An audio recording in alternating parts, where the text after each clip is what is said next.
So Laura, let's adjust.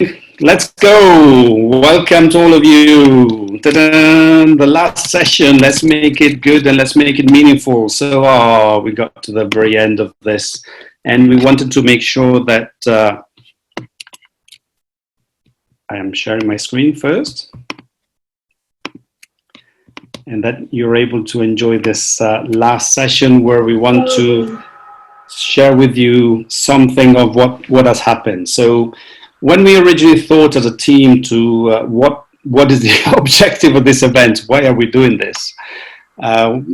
Usually at the end of the event, you have a list of actions that people were going to do and take next week. In this case, what we wanted to do instead is to change this. We wanted to make sure that we were able to let's see if everybody can mute, and make sure that everybody had a new time awareness, a new sense of when things needed to happen. So we started with now, and we're hopefully extending this time horizon, and hopefully we're able to change also and develop our capacities in our awareness. That's also a very important point for us. And the other point was to make sure that, we have a fresh desire to start experiments. So not action, not things we're going to do next week, but to experiment, to feel free, to feel in this kind of mood that it is now the time to do and to start things. Not alone, but accompanied by this global learning community. So that's the intention with which we build the entire event. And now is the moment we come back. But let's go back to where we started. And the first part was this quote that we extrapolated from a letter of the Universal House of Justice, you may remember. And this is very much at the center of all the events. Laura, do you want to read the first paragraph? I'll let you do this part. I'm still managing the Facebook Live. Okay. All this hosting and co-hosting. Supporting one another and advancing together, respectful of the knowledge that each one possesses at any given moment. Respectful of that knowledge, but also aware of that knowledge. Each individual according to his or her talents and abilities, and justice demands universal participation. And so to kick this off, we said, who can we ask to actually give a stirring opening keynote? And who else than Arthur Dahl?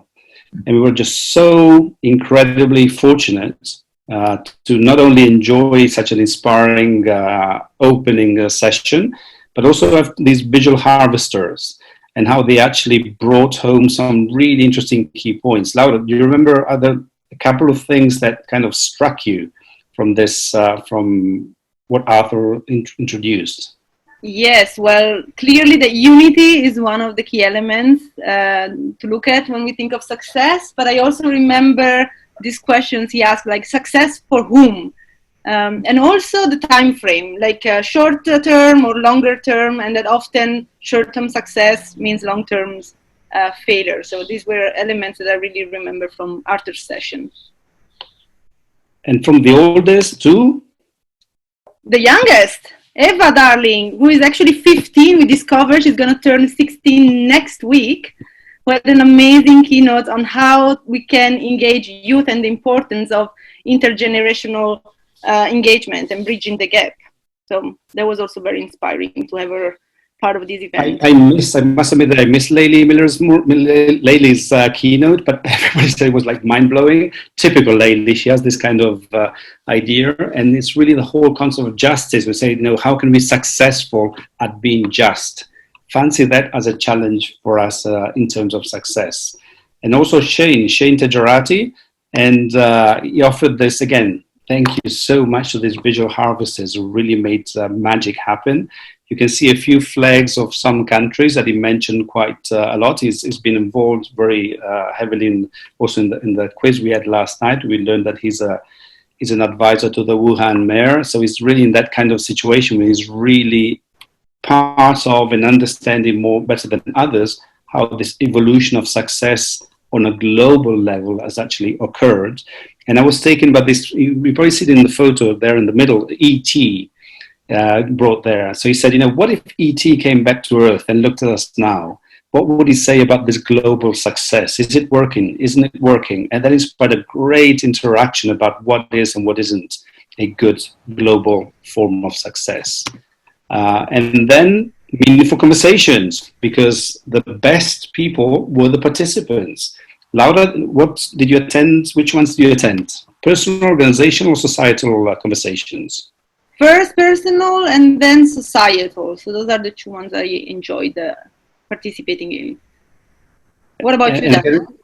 And I like this one, for example, and actually connects very well to what you were saying now, because in this one you can see what is happening on this slide is actually from a societal level, meaningful conversation, but you can see that bottom right, everything starts at the personal level.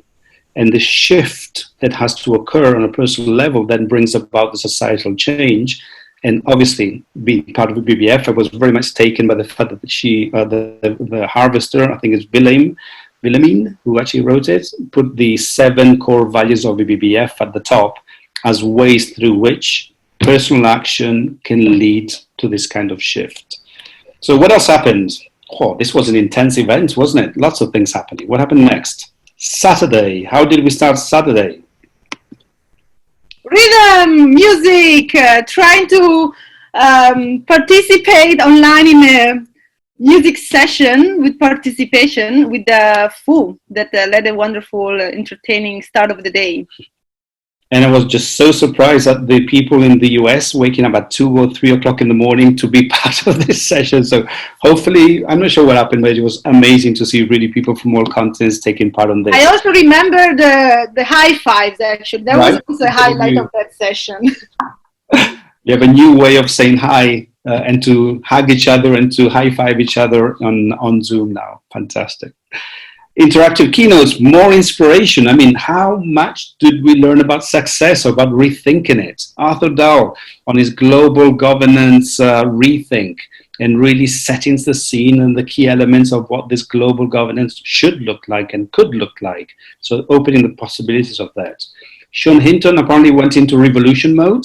I missed both of his keynotes. Were you in any of those? Yes, I was in both of them, and the key point is that it starts with a whisper. Man, I mean, maybe he was inspired by somebody with this quote, but he really made it a point to say that every action counts, and often the heart-to-heart conversations that we have are the ones that really start revolution. So it was very inspiring to see how big change can really start just with our moral leadership and our ability to really bring forward our values in what we do. Fantastic. And I was really fortunate. I attended twice Arash's keynote, and it was the same keynote, but just sounded so full of energy, because that's what Arash does. It's all about energy. And he just had this really fantastic concept about the totally rethinking energy and allowing this new concept of energy. One thing that really was one of the highlights was something that he mentioned. Right now he's working on this internet of energy. Not Internet of Things, not the internet as we know it, but Internet of Energy. So, as right now, if you go on a website, it says HTTP//. Now he's rethinking this in PTTP//. Power to the people. Power meant as energy. And he just went in a fascinating round of the kind of concept of humanity and how it creates energy, how it will create energy, and how this energy will create communities. Fascinating. More meaningful conversations. And this one, I managed, we did a switch with Laura. I got to the personal level and the societal first. And then it was just fantastic to see, again, the nobility of human beings, how the things that we're actually living through can help us to move forward and to progress and to have a new way working forward. I think each one of you, as you attended these sessions, will have a different memory and a different insight, and that's a richness that we got from these meaningful conversations on these 3 levels. More keynotes. Dorothy, Shane, Nishat. What did Nishat offer? I think neither of us got into that. We just heard that this was the longest of them all. Nobody wanted to leave the interactive session that she created. So she actually offered this 9-step consultation model.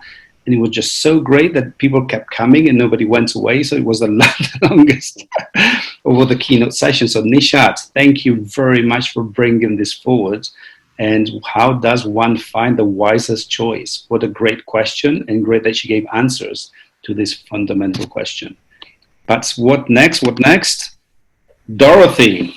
So I know you did not attend Dorothy's keynotes, but when you see this image, Laura, taken from the keynotes, what comes to mind? Well, I see a bit of an angry person, but I also know that she's making a lot of an impact. So yeah, that's what I can see from this image. And that's exactly what Dorothy offered. She offered this amazing story of the evolution of success over the last 30 years. She took snippets of news from back to 1990 to today, and she offered these two parallel tracks. On the one side, all the things that were going wrong, and on the other side, all the things that were going better and progressing. So really victories and disasters, the two elements of this in a fascinating 30-minute newsreel that left us speechless at the end. But then we started with really good interaction about the media and the role of the media.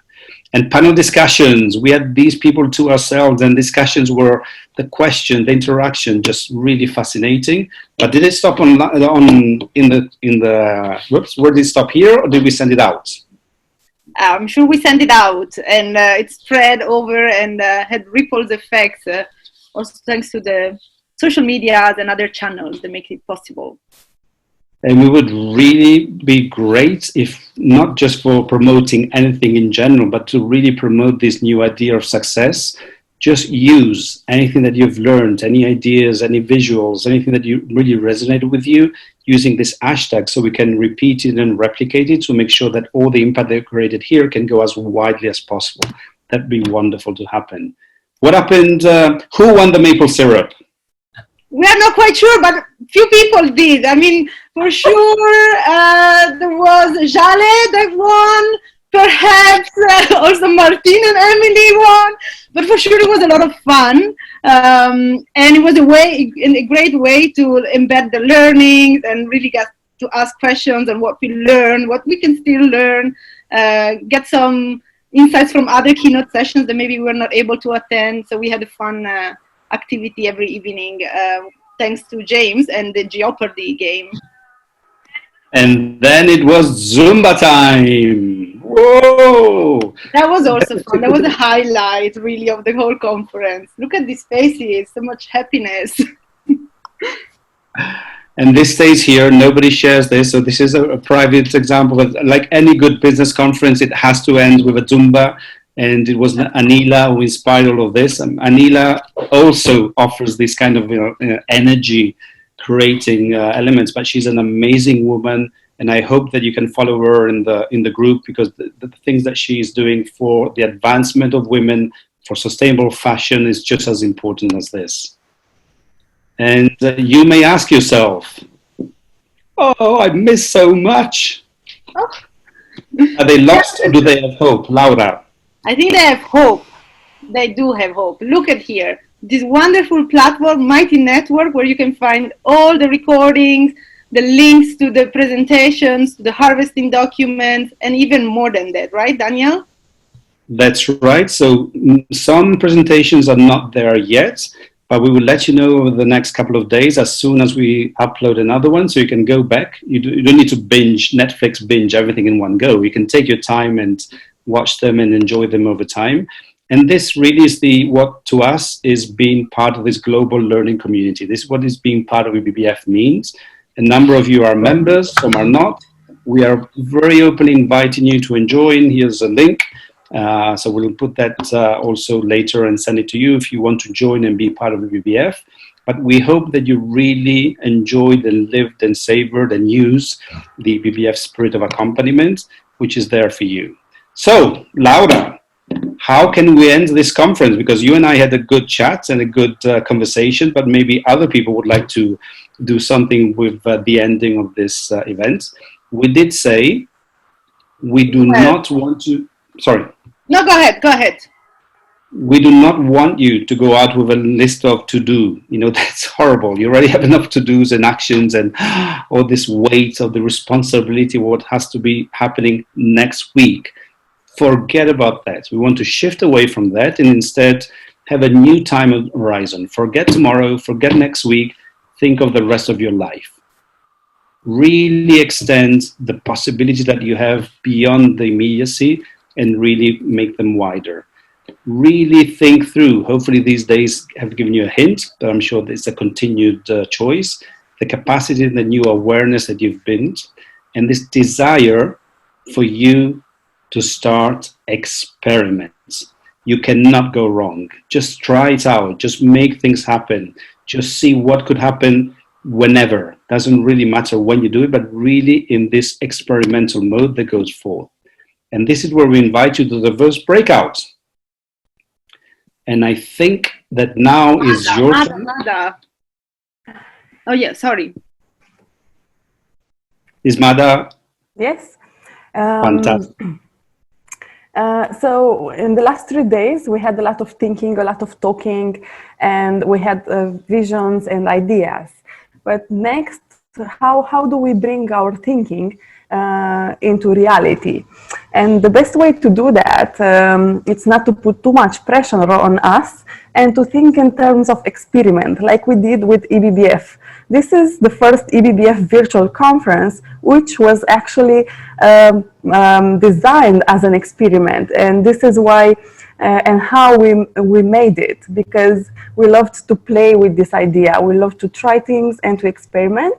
And our invitation now for you is to go into breakout rooms and think about what would you like to experiment in your life. Maybe it's something personal, maybe it's for the organization, or maybe for societal. But we want you to give you this space for the next 30 minutes to think and reflect about that.